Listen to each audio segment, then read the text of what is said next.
త్వత్పాదధూళిభరితస్ఫురితోత్తమాంగాః స్వర్గాపవర్గ నిరపేక్ష నిజాంతరంగాః కల్పాగమాకులనయా ఆకులతాం లభంతే శ్రీవేంకటాచలపతే తవ సుప్రభాతం. భక్తి మార్గంలో భక్తులు ఎటువంటి మధురమైన అనుభవాలు కోరుకుంటారో ఇక్కడ అన్నన స్వామి మనకు తెలియజేశాడు. దాన్నే ఇంకాస్త పొడిగిస్తున్నాడు. త్వద్గోపురగ్రశిఖరాణి నిరీక్షమాణాః స్వర్గాపవర్గ పదవీం పరమాం శ్రయంతః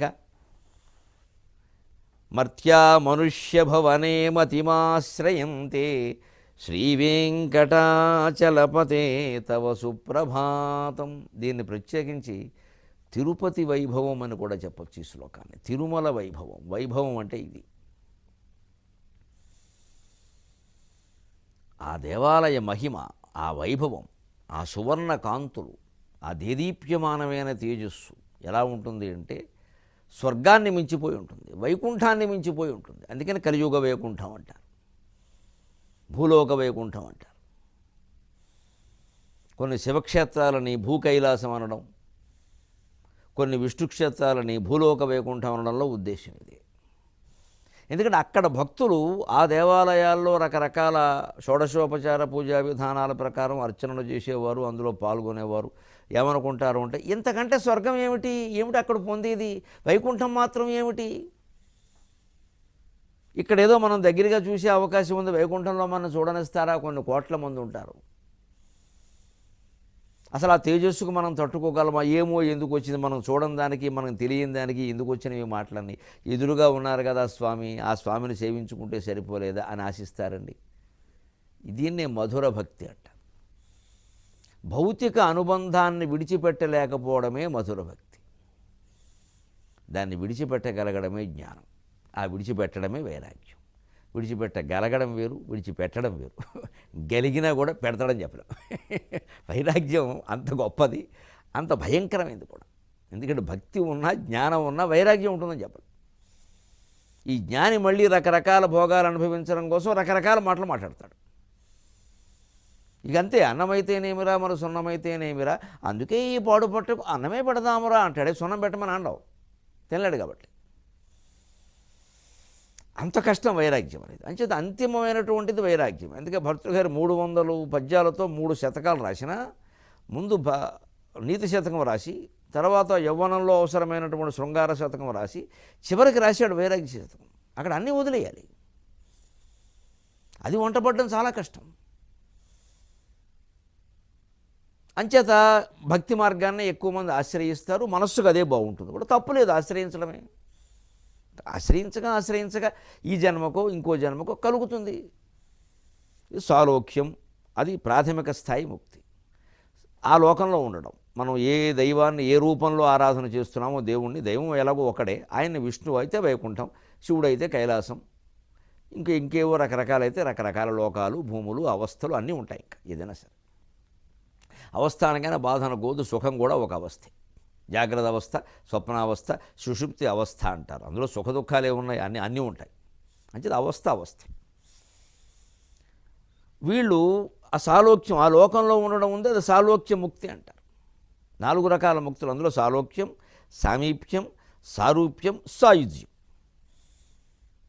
సాలోక్యం అంటే ఆ వైకుంఠం, కైలాసం మొదలైన లోకాల్లో ఉండడం, ఓ చోటు సంపాదించడం. మరి ఇక్కడికంటే పరిస్థితులన్నీ బాగుంటాయి కదా, ఇంకా జ్ఞానం పొందడానికి కాస్త అనుగుణమైన వాతావరణం ఉంటుంది అక్కడ. ఇక్కడ మనకు ఉండే మన టీవీలు, మన వ్యవహారాలు, మన సినిమాలు, మనకు అంతో ఎంతో వైరాగ్యకాంక్ష ఉన్నవాడిని కూడా చంపేస్తాయి ఇక్కడ. అందుకని ఈ గోల ఉండదు. నువ్వు పత్రిక రాని చోట, టీవీ లేని చోట, సెల్ ఫోన్ లేని చోట, ఓ కొండల్లో మనం చిక్కుకుపోయి ఒక్కడమే ఉండవలసి వచ్చింది అనుకోండి, ఏదో తినడానికి కాస్త పండో ఫలమో అక్కడ దొరుకుతుంది అనుకుందామండి. కాస్త ఓ సెలయేరు ప్రవహిస్తుంది, అంటే స్నానం చేశాడు, మొహం కడుక్కున్నాడు, స్నానం చేశాడు, 2 పళ్ళు తిన్నాడు, ఆకలి తీరింది, ఏం చేస్తాడు చెప్పండి? భగవద్భజన కాకపోతే ఎంత నాస్తికుడైనా అదే చేస్తాడు. ఆ సమయంలో ఖచ్చితంగా దేవుడు గుర్తొస్తాడు వాడికి. అసలు ఈ ప్రకృతి అంతా అందంగా ఉంది అనగా చాలు, ప్రకృతి ఆరాధనే దైవారాధన. మొత్తం వైదిక ధర్మం అంతా ప్రకృతి ఆరాధనే. వెంటనే కడుపు నిండిందంతే. అంటే తుమ్మెదలు కడుపు నిండితే ఏం చేసే స్వామివారి సేవకి ఝంకారం చేసుకుంటూ వెళ్ళాయి. అంతే, మనమేనా అంతే, చేయవలసింది కూడా అంతే. అదే అక్కడ ఓ దినపత్రిక వస్తుంది అనుకోండి, ఆ కొండ మీదకి ఎవరో పట్టుకొచ్చి అలా కాసేపు ఎవరో పేపర్ వేసుకుని సైకిల్ మీద పెడుతున్నాడు అనుకోండి, ఆ పేపర్ ఇమ్మంటాడు, అందులో ఉన్నవన్నీ వంట పట్టించుకుంటాడు, లేనిపోనివన్నీ. ఐపీఎల్లో ఫలానా వాళ్ళు నెగ్గుతారా అని మొదలెడతాడు. ఇది గొడవ. ఇక టీవీ ఉంటే చెప్పక్కర్లేదు, ఇక అందులో సీరియల్స్ కూడా ఉంటే సర్వనాశనం. అంచేత కైలాస వైకుంఠాల లోకాల గొప్పతనం ఏమిటంటే అక్కడ ఈ రకమైన వ్యవహారాలు ఉండవు.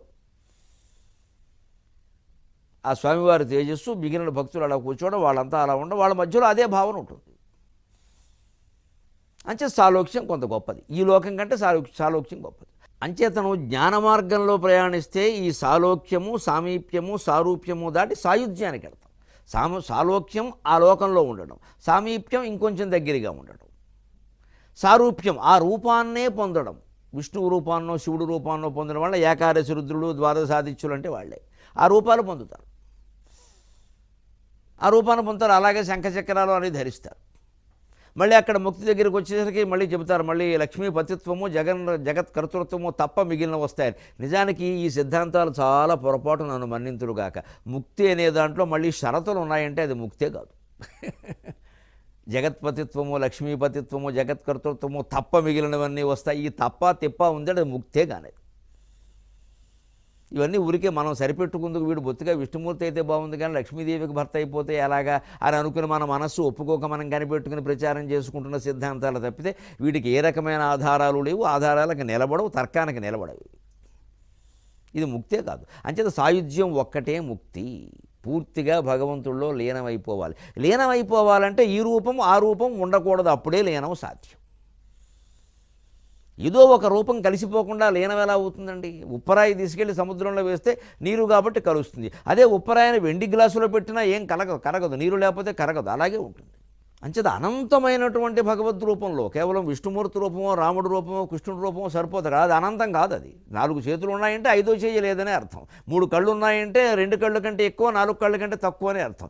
4 ముఖాలు ఉన్నాయంటే 3 కంటే ఎక్కువ, 5 కంటే తక్కువ అనే అర్థం. ఏదైనా బ్రహ్మ విష్ణు మహేశ్వరులు సహా అన్ని రూపాలు పరిమితమే, వారిని అనంతుడు అనడానికి అవకాశం లేదు. అనంతమైనది అద్వితీయమైనటువంటి తేజస్సు ఒకటే, అది ఆ రూపం. అచింత్యం, అమేయం, అప్రమేయం, అతర్క్యం, అనూహ్యం.